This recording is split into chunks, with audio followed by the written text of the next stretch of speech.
옆에 있는 사람 꼭 손을 붙잡고 축복하시겠습니다. 다 함께 축복합니다. 축복의 문구까지 가르쳐드려야 축복합니까? 동서고금을 막론하고 복이라고 하는 걸 싫어하는 사람이 없습니다. 그죠? 젊은이들은 사랑이라고 하는 단어를 좋아할 것입니다. 또 몸이 약한 분들은 건강, 돈이 없는 분들은 돈, 부자, 뭐 이런 것을 이야기하겠지만, 그러나 이 복, 축복이라고 하는 말을 싫어하는 사람은 세상에 아무도 없을 것입니다. 오복이라고 하는 것도 있고요. 그리고 우리 한국 사람은 특별히 복이라고 하는 걸 너무 좋아하잖아요. 대문에도 복복자를 붙여놓고, 집안에 들어가면 이불이나 벽에나 수저에나 복자를 써가지고 그걸 입으로 핥고 빨고 비고 자고 그럽니다. 그런데 사실 한국 사람만 아니라 어느 누구도 복을 싫어하는 사람은 없을 겁니다. 동서고금을 막론하고 남녀노소 가리지 않고 누구든지 다 복을 좋아합니다. 사실 종교도 복 받으려고 종교 생활하잖아요. 기독교도 복의 종교다라고 해도 과언이 아닐 것입니다. 오늘 본문에는 한 사람이 등장합니다. 이 사람은 다윗이라고 하는 사람입니다. 이 사람은 복의 사람입니다. 역대상을 보면서 이 다윗에 대한 얘기를 많이 했습니다만은 이제 오늘은 마지막입니다. 그럼 다윗은 어떤 복을 받았을까? 우리 함께 생각하면서 우리 모두가 복된 삶이 되기를 주의 이름으로 축원합니다. 할렐루야. 10절을 보겠습니다. 시작. 다윗이 온 회중 앞에서 여호와를 송축하여 이르되 우리 조상 이스라엘 하나님 여호와여 주는 영원부터 영원까지 송축을 받으시옵소서. 아멘. 다윗이 온 백성들을 모아놓고 하나님을 송축합니다. 그리고 말합니다. 우리 조상 이스라엘의 하나님 여호와여 영원부터 영원까지 송축을 받으시옵소서. 송축한다라고 하는 말이 바라크라고 하는 말을 씁니다. 근데 이 바라크라고 하는 말이 축복이라고 하는 말도 함께 더불어 사용합니다. 바라크, 그러니까 송축하는 것이, 하나님 앞에 찬양하고 경배하는 것이 바로 축복이고, 축복받아서 하나님 앞에 송축하고 경배하고, 송축하고 경배하면 하나님이 또 축복을 주고, 이게 바로 송축이라고 하는 말, 바라크라고 하는 말입니다. 인정한다, 감사한다라고 하는 말, 의미도 그 안에 들어 있습니다. 청교도는 하나님 앞에 기도할 때 이렇게 기도한다고 그럽니다. 하나님이 우리에게 많은 것을 주셨습니다. 그러나 한 가지만 더 주시옵소서. 우리에게 감사하는 마음을 더하여 주옵소서. 감사는 믿음의 표현입니다. 감사와 믿음은 비례합니다. 감사하는 마음이 우리 속에 있을 때 그것을 들어서 표현하는 것을 가리켜서 송축이라고 말합니다. 사랑하는 성도 여러분, 우리의 하나님께서 우리를 지으신 이유가 뭐라고 말합니까? 이사야서 43장에서는 우리를 지으신 것이 하나님 앞에 영광을 돌리고 찬양을 돌리기 위해서라고 말합니다. 그렇다면 송축하는 것은 인간의 본분을 다하는 것입니다. 우리를 구속한 것이 찬양을 받으시기 위해서라고 말합니다. 우리를 구원하신 우리 주님께서 우리를 구원하신 이유도 찬양을 받으시기 위한 겁니다. 본분을 다하는 겁니다. 여러분, 본분을 다하지 못하는 사람은 낙제생입니다. 실격자입니다. 본분을 다해야 그 위에 축복이 쌓여지는 거고 그 위에 모든 특권이 쌓여지는 거 아니겠습니까? 사랑하는 성도 여러분, 찬양함으로 하나님 앞에 본분을 다하고 이 찬양함으로 하나님과 영광을 돌리고 찬양함으로 하나님의 축복을 받는 복된 삶이 되기를 주의 이름으로 축원합니다. 다윗은 뭐를 찬양할까요? 한번 보시죠. 11절입니다. 시작. 여호와여 위대하심과 권능과 영광과 승리와 위엄이 다 주께 속하였사오니 천지에 있는 것이 다 주의 것이로소이다. 여호와여 주권도 주께 속하였사오니 주는 높으사 만유의 머리심이니이다. 다윗은 왕입니다. 모든 것을 당신이 누릴 수가 있습니다. 그렇지만 다윗은 하나님께 모든 것이 있다고 말합니다. 재물도 영토도 권능도 승리도 위엄도 다 주님이 가지고 계신 것입니다. 사랑하는 성도 여러분, 자기가 가지고 있었다고 해도 누가 시비 걸 사람이 없지만 하나님께 모든 것이 있기 때문에 하나님을 송축할 수밖에 없다는 것입니다. 주님께 모든 것이 속해 있습니다. 주권도 속해 있고 하나님께서 머리가 되신다라고 하는 겁니다. 그러기에 송축하고 있습니다. 좀 더 나가면 12절에서는 부와 귀가 주께로 말미암고 주는 만유의 주제가 되사 손에 권세와 능력이 있사오니 모든 사람을 크게 하심과 강하게 하심이 주의 손에 있나이다. 하나님, 모든 것이 당신의 것입니다. 당신이 머리이십니다. 권능과 부와 귀가 다 당신의 것입니다. 그런데 왕인 내게 주님이 주셨습니다. 그러므로 주님 송축을 받으시옵소서. 이게 다윗의 고백이고 송축인 것입니다. 사랑하는 성도 여러분, 하나님을 고백하고 하나님을 송축하는 하나님의 사람들 되기를 주의 이름으로 축원합니다. 모든 왕들은 조금 잘 나가면 신격화합니다. 아니, 심리학자들은 그렇게 얘기해요. 인간의 안에 내재되어 있는 욕망이 있는데 그것을 신격화하는 욕망이랍니다. 자기 스스로가 하나님 같아지고 하나님보다 높아지려고 하는 것이 우리 모두에게 마음속에 있다는 겁니다. 여러분 아시잖아요. 아브라함이 소돔 고모라 성이 습격을 받았다, 아니 연합군에 인해서 멸망을 받았다라고 하는 소문을 듣습니다. 자기 조카는 인질로 잡혀갑니다. 이 소문을 듣고 자기가 키우고 있는 318명의 군사를 데리고 기습 공격을 합니다. 그리고 연합군을 무너뜨리고 전리품을 가지고 그리고 조카를 데리고 당당하게 돌아옵니다. 그런데 길어 오는 길에 소돔 왕이 와가지고 머리를 조아리며 감사의 표현을 합니다. 얼마나 우쭐하겠습니까? 그런 순간 멜기세덱이 나타납니다. 그리고 말합니다. 영광을 하나님께 돌릴지어다. 자기가 근면하고 열심을 다하고 작전을 세우고 그리고 기습 공격을 해서 승리한 줄 알고 당당하게 돌아오는 그에게 하나님께서 너에게 승리를 주셨다고 찬양하라고 하는 그 소리를 듣고 무릎을 꿇고 하나님 앞에 예물을 드리는 거 아닙니까?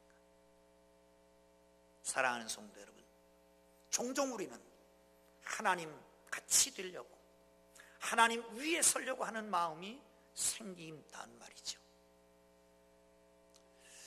어떤 전도 집회에 어떤 목사님이 참석을 했습니다. 마침 요즘같이 이렇게 차가 밀리면 차 갖고 다니는 것도 문제가 될 수 있습니다. 차가 늦어져서 전도 집회에 못 참석하는 거예요. 강사가. 그러니까 부탁을 했잖아요. 설교를 부탁했습니다. 목사는 그렇기 때문에 언제든지 설교 한 편은 준비해 갖고 다녀야 된답니다. 그런데 그 순간 머리에 복잡해지기 시작했어요. 니고데모, 삭개오, 니고데모, 삭개오. 한참 생각하다가 정리가 안 된 채로 강단에 섰습니다. 니고데모가 주님을 너무 사모했습니다. 보고 싶었습니다. 그런데 마침 예수님의 일행이 그 니고데모가 살고 있는 여리고성으로 들어온다는 소식을 들었습니다. 얼른 뛰어가서 뽕나무에 탁 올라앉았습니다. 그런 순간 성도들이 웅성웅성하시, 아직도 무슨 뜻인지 알지 못하는 성도들이 있는 것 보면 감사하기도 하고 답답하기도 합니다. 아차, 잘못됐구나. 그런데 그 순간 삭개오가 나타났습니다. 그리고 삭개오가 니고데모를 향해서 소리 지릅니다. 야, 니고데모야, 네 자리가 아닌데 왜 거기 있느냐, 내려와. 여러분, 사람이야 뽕나무에 앉던 길에 앉던 뭔 상관이 있습니까? 니고데모가 앉건 삭개오가 앉건 뭐가 상관이 있습니까? 그러나 하나님과 우리 자리가 바뀌어 있을 수가 있다는 거예요. 여러분, 아니라고 하지만 종종 일 처리하는 과정에서 마음이 원통하고 힘들면 하나님은 조금 내려앉고 내가 먼저 나서진 않습니까? 하나님은 어디 가고 나만 남아 있습니까? 하나님 자리에 내가 서 있지 않습니까?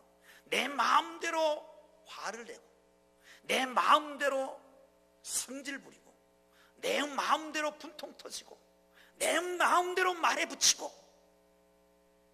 이러진 않습니까?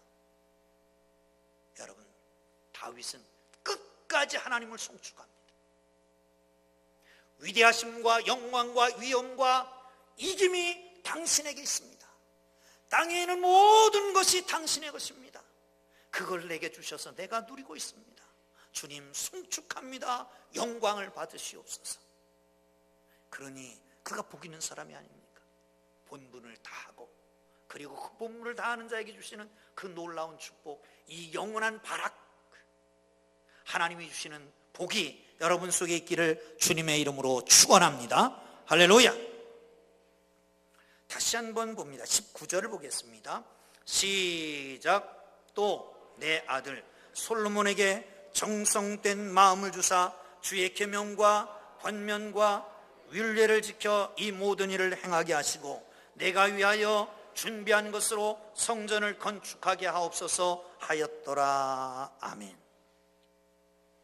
다윗이 기도합니다. 하나님, 내 아들 솔로몬에게 정성된 마음을 주시옵소서. 주의 계명과 권면과 율례를 지켜 이 모든 일을, 성전을 건축하는 일을 제대로 하게 하옵소서. 그래서 내가 이것을 준비해 놨습니다. 다윗의 행적을 보면 어느 궤도에 딱 오른 다음부터는 그 마음을 사로잡는 집중된 그 관심, 그것이 성전에 있었습니다. 성전을 위해서 다 준비합니다. 이제 하나님 앞에 요구했으나 성전 지을 자격은 부여받지 못하고 아들 솔로몬에게 넘어가는데 솔로몬은 어리고 미숙한 것 같고 언약궤를 옮기다가 실수한 사건도 있었습니다. 그래서 우사가 죽은 것을 보면 잘못하다가 이 위대한 일, 성전을 짓다가 실수해서 큰 화를 당할 수도 있는데 그냥 죽기가 뭐해요. 그래서 하나님 앞에 말씀대로 주어지는 설계도를 다 받아서 세심하게 구석구석까지 모든 기물까지 다 설계도를 만들었습니다. 자세한 설계도를 만들어서 넘겨줍니다. 그것 갖고 안 되잖아요. 유능한 기술자들을 그 성전 건축이 다 맞춰질 때까지 함께할 기술자들도 준비해 놓습니다. 그리고 제사장도 레위인도 다 준비해 놓습니다. 그것만 가지고 됩니까? 물질이 준비되어야 되잖아요. 그래서 물질도 준비하게 되는데 물질을 드리면서 이런 말을 합니다. 17절 한번 봅니다. 시작. 나의 하나님이여 주께서 마음을 감찰하시고 정직을 기뻐하시는 줄 내가 아나이다. 내가 정직한 마음으로 이 모든 것을 즐거이 드렸사오니 이제 내가 또 여기 있는 주의 백성이 주께 자원하여 드리는 것을 보오니 심히 기쁘도소이다. 아멘. 자원하여 드리는 것을 보오니 심히 기쁘도소이다. 자원하여 드리다라고 하는 말은 나다부라고 하는 말을 쓰는데 이 말은 자원한다, 헌신한다라고 하는 것입니다. 사랑하는 성도 여러분, 자원하여 드리는 것이 축복인 줄 믿으시기를 축원합니다. 아멘. 지난주에 설교하면서 설교 제목이 뭐였었죠? 오베데돔의 축복, 그거 아니었습니까? 근데 오베데돔은 억지로 언약궤를 맡았는데 축복을 받았어요. 3개월 만에. 거기 또 하나를 들어서 얘기했습니다. 예수님의 십자가를 지고 갔던 구레네 시몬도 억지로 십자가를 지고 갔지만 하나님이 축복하셔서 그 가족을 초대교회에 아주 귀한 분들로 사용하게 됩니다. 억지로 주님의 일을 해도 복은 있습니다. 근데 자원해서 하는 것과 억지로 하는 것은 뭐가 다를까요? 어쨌든 하나님의 일을 하면 하나님의 축복이 있는 걸 믿으시기를 축원합니다. 할렐루야. 옆에 사람 한번 딱 보세요. 내년에는 어떤 일을 하시겠습니까? 한번 물어보시죠. 시작. 내년에는 어떤 일을 좀 하시겠습니까? 그래야 복을 받잖아요. 그래야. 그런데 억지로 하는 것은 하는 과정에서 억지로 하잖아요. 힘들잖아요. 어렵잖아요. 고통스럽잖아요. 억지로 하는 과정에서. 그런데 자원하는 것은 할 때부터 기쁨입니다. 시작할 때부터, 아니 생각할 때부터 마음에 기쁨이 생기는 거잖아요. 거기서부터 축복이에요. 그래서 다윗은 그래서 자원하며 드렸어요. 자원하며. 바울은 고린도 교회에 이렇게 말합니다. 인색함으로나 억지로나 마지못해 하지 말고 자원함으로 해라. 우리 교회는 모두가 축복받은 성도들입니다. 아멘. 왜 그렇습니까? 헌금 바구니를 안 돌리잖아요. 헌금 바구니 돌리면 억지로라도 해야 되잖아요. 억지로 안 하려고 헌금함을 위해 놨으니까 자원하는 사람만 드리는 거고, 자원해서 드리는 사람만 축복이 있을지어다.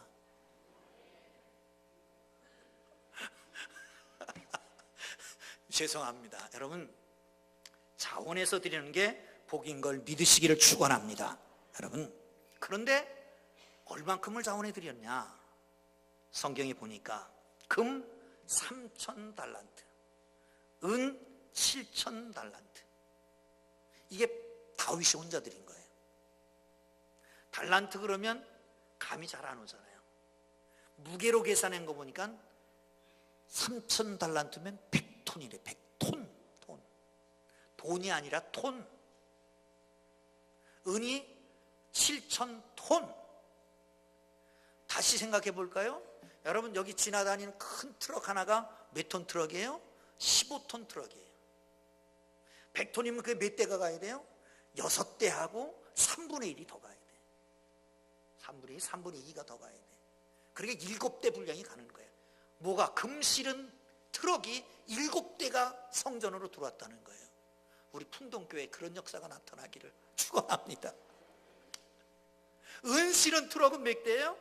이게 배도 넘으니까 15대, 16대가 그냥 가는 거예요. 그리고 나니까 자원해서 그 백성의 지도자들이 또 드렸습니다. 그것은 이렇게 얘기합니다. 금 5,000달란트, 금 1만 달릭, 은 1만 달란트, 노시 1만 8,000달란트, 철이 10만 달란트. 그 어떤 분이 계산을 하면서 이런 얘기를 했어요. 2007년도 한 해에 중국에서 생산한 금량보다, 중국 전체에서 1년 동안 생산한 금량보다 더 많았다는 거예요. 사랑하는 성도 여러분, 드릴 때에 복이 있고 남을 위해서 쓸 때에 복이 있는 걸 믿으시기를 축원합니다. 할렐루야. 록펠러라고 하는 사람이 있습니다. 33살에 백만장자가 됩니다. 43살에 미국의 최대 부자가 되고요. 그리고 10년 후 53세에 세계의 최대 갑부가 됩니다. 그런데 2년 후에 불치병에 걸립니다. 1년 이상 더 못 산다 라고 하는 사형 선고를 받습니다. 그는 최후 검진을 위해서 휠체어를 타고 병원 로비에 갔다가 로비에 걸려있는 글귀를 봅니다. 그 글귀의 내용은 사도행전 20장 35절에 나오는 말씀입니다. 주는 자가 받는 자가 보다 복이 있나니, 주는 자가 받는 자보다 복이 있다. 이 말을, 이 글귀를 읽는 순간 코가 시큰해졌습니다. 가슴이 먹먹해졌습니다. 온몸에 전율이 일었습니다. 눈을 감고 잠깐 묵상을 하는 동안 병원 저 구석에서 괴성이 들렸습니다. 그 소리는 뭐냐 하면 입원을 해달라고 그러는 아버지와 입원비가 없어서 입원 못한다라고 하는 병원 관계자와의 싸움이었습니다. 비서를 불러서 가서 지불하고 하라. 아무도 모르게. 얼마 후에 그 아이가 기적적으로 소생했다라고 하는 소문을 듣습니다. 자서전에 이렇게 씁니다. 저는 살면서 이렇게 이렇게 행복한 삶이 있는 줄 몰랐습니다. 이렇게 행복한 삶이 있는 줄 몰랐습니다. 그때 앞으로 남은 생애 동안 자기가 가지고 있는 것은 다른 사람을 위해서 나누며 살겠다고 결심을 합니다. 최근 심리학자들이 실제로 주는 사람이 더 건강하고 행복하다, 장수한다라고 하는 연구 결과를 발표합니다. 미시간 대학에서 5년간 400명의 노인들 부부를 상대로 조사를 했습니다. 남에게 주는 사람이 고통, 아픔을 적게 느끼고 정신적으로 더 건강하고 스트레스를 적게 받고 질병에도 덜 걸린다. 금연하는 것보다도 주 4회 이상 정기적으로 규칙적으로 운동하는 것보다 구제가 더 장수한다라고 말을 했습니다. 사랑하는 성도 여러분, 사람에게 주는 것도 복이 있는데 하나님 앞에 자원하여 드린다면 얼마나 더 큰 복이 있을까요? 이 축복, 이 복이 여러분의 것이 되기를 주의 이름으로 축원합니다. 할렐루야. 28절 봅니다. 시작. 그가 나이 많아 늙도록 부하고 존귀를 누리다가 죽음에 그의 아들 솔로몬이 대신하여 왕이 되니라. 아멘. 마지막으로 인생을 아름답게 마무리하는 축복이 있었습니다. 시작은 반이다.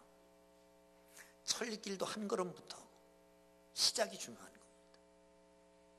그런데 마무리도 잘해야 됩니다. 용두삼이라고 하는 거 있잖아요. 시작은 멋지게 하고 끝은 없어지는 거예요. 그런데 이 다윗은 끝까지 40년 동안 왕위에 있었지만 늙도록 부자로, 늙도록 존귀한 이름을 받는 사람이었다는 거예요. 나이 많아서 돈이 좀 있으면 좋겠죠, 그죠? 근데 그보다 더 귀한 것은 누구에게든지 귀하게 존경받는 건 더 좋을 겁니다. 할렐루야, 할렐루야. 여러분, 늙도록 존경받는 여러분 되기를 주의 이름으로 축원합니다. 할렐루야. 마지막으로 찬양을 드리면 마칩니다. 소, 양, 그리고 염소를 1000마리씩 하나님 앞에 드리고 찬양을 합니다. 그리고 나가서 솔로몬에게 기름 부어서 왕을 세우고 사독에게 기름 부어서 제사장을 삼고 그리고 조용히 사라지는 것. 대부분 위대한 인물이 세상을 떠나면 그 공백 메우기 일이 쉽지를 않습니다. 그 그림자 영향력이 너무 커서 공동체가 와해되기도 하고 큰 내홍을 겪기도 합니다. 그런데 다윗은 차곡차곡 다 준비를 합니다. 시기를 놓지 않습니다. 말년에 아름답게 장식을 합니다. 사랑하는 성도 여러분, 이 하나님의 축복이 여러분 모두에게 있기를 주의 이름으로 축원합니다. 할렐루야, 할렐루야. 자, 그런데 얼마 전에 미안한 얘기입니다만은 제가 있던 먼저 교회에서 교회 행사를 하는데, 창립 행사를 하는데 목사님 좋아하는 찬송과 메시지를 하나 보내달라고 그래요. 보낼게요, 안 보낼게요? 안 보냈어요. 왜냐하면 내 앞에 있는 분은 세상을 떠났습니다. 앞에 있던 분은. 그래서 제가 두 번째 심으로 했었는데 그분 거는 전해줘라. 그리고 나는 나중에 죽고 나면 그때도 괜찮으면 그때 가서 내가 좋아하던 찬양, 내가 좋아하던 메시지를 전하면 좋겠다. 그리고 그냥 끊었습니다. 여러분, 인물이 인물되면 역사가가 나중에 판단하는 겁니다. 다윗은 누가 판단할까요? 나중에 역사가. 신약의 역사서가 딱 하나 있죠. 그 신약의 역사서는 사도행전입니다. 사도행전의 저자 누가는 다윗을 이렇게 평가합니다. 7장 46절 시작. 다윗이, 다시 시작. 다윗이 하나님 앞에서 은혜를 받아 야곱의 집을 왜요? 하나님의 서소를 준비하게 하여 달라 하더니. 아멘. 하나님이 은혜를 받아. 누가가 다윗을 평가할 때 뭐라고 말할까? 그러다가 하나님의 은혜를 몽땅 받은 사람, 하나님의 은혜를 받은 사람, 이렇게 표현하는 거예요. 하나님의 은혜를 받고 하나님을 사랑하고 하나님 안에 거하며 그러고 그 하나님 안에서 일했던 그 사람이라고 표현하고 있는 거예요. 여러분, 하나님의 은혜가 여러분 속에 계속하기를 주의 이름으로 축원합니다. 축원합니다. 또한 13장 22절에서는 시작, 패하시고 다시 시작, 패하시고 다윗을 왕으로 세우시고 증거하여 가라사대 내가 이새의 아들 다윗을 만나니 내 마음에 합한 사람이라 내 뜻을 다 이루게 하리라 하셨더니. 아멘. 이는 내 마음에 합한 사람이라 내 뜻을 다 이루게 하리라. 저 사람을 보니까, 다윗을 보니까 내 마음에 합한 사람이야. 그러니까 내 뜻을 저를 통해서 다 이루게 할 것이다. 사랑하는 성도 여러분, 우리는 뜻이 있어서 이 땅에 태어난 사람들입니다. 당신은 내 마지막 임종의 순간에, 내 가슴 마지막 구덩이 묻는 순간에, 내 온몸에 더운 피가 마지막으로 말라붙는 순간에 어떻게 말할 수 있습니까? 주님이 하라고 하신 일을, 주님의 일을 다 끝마치고 이제 하나님 앞에 갑니다, 이렇게 말할 수 있습니까? 다윗은 어떻게 그 뜻을 다 이루었을까요? 13장 36절에서는 이렇게 말합니다. 다윗은 당시에 하나님의 뜻을 쫓아 섬기다가 잠들어 그 조상들과 함께 묻혀 썩음을 당하였으되. 다윗은 당시에 하나님의 뜻을 쫓아 섬기다가 죽었습니다. 다윗이 항상 하나님의 뜻을 따르기만 했었던 것은 아닙니다. 우리가 잘 알고 있듯이 실패도 했습니다. 범죄도 했습니다. 흔들리는 순간도 있습니다. 약해지기도 한 순간도 있었습니다. 그러나 결과적으로 다윗의 인생 전체를 놓고 볼 때는 성경이 증언한 대로 그는 하나님의 뜻을 쫓아 섬기다가 잠들었다. 여러분, 다윗의 무덤에 묘비가 있다면 어떻게 썼을까? 그런 생각을 해봤습니다. 여러분, 무덤의 묘비는 어떻게 쓰겠습니까? 다윗의 무덤에는 이렇게 써 있을 것 같습니다. 하나님의 뜻을 쫓아 섬기다가 간 사람, 간 하나님의 마음에 합한 사람 다윗, 여기 잠들다.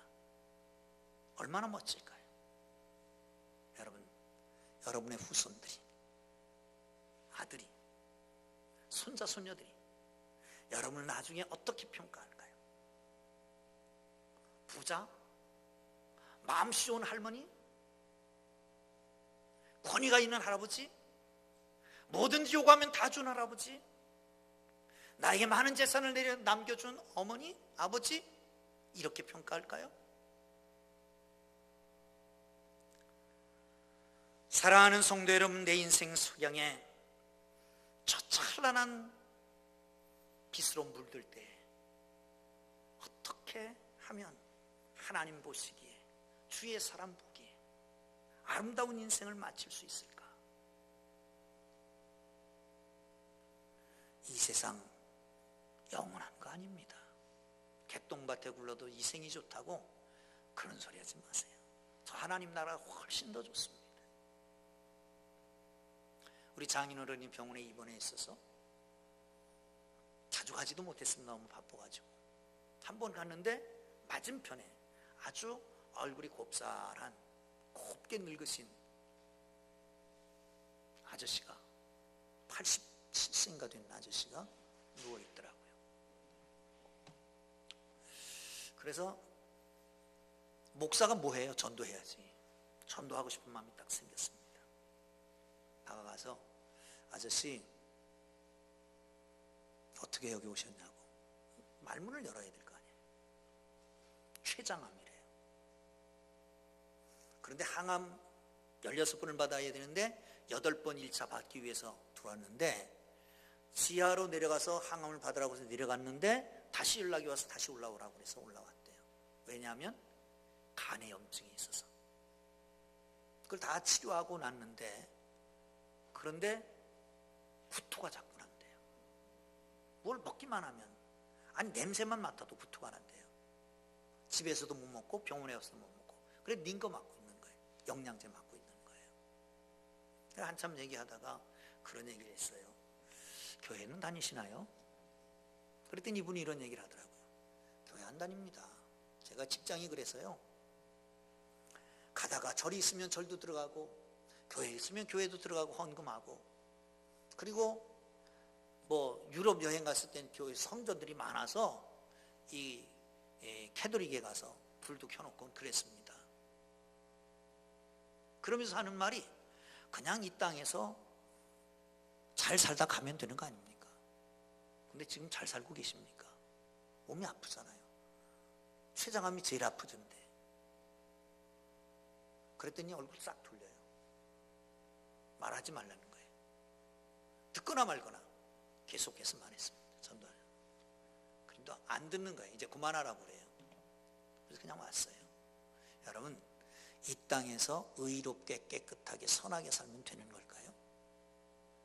저 영원한 세상이 있는데, 하나님 우리에게 영혼을 사모하는 마음을 주셨는데, 여러분 그렇습니다. 진정한 축복이 뭘까요? 이 땅에서 본분을 다하는 겁니다. 하나님을 송축하는 것,